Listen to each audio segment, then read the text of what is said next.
Hey guys, how's it going? How to use auto hotkey for Roblox. So download and install the auto hotkey. Download it, install it on your computer, and then right click on the desktop or folder.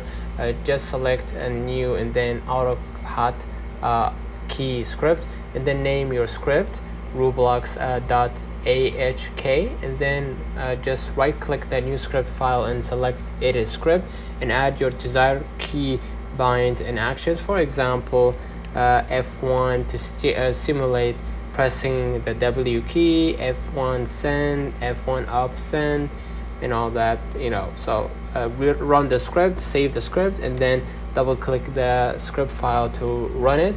An auto hotkey icon should appear in your system tray, right?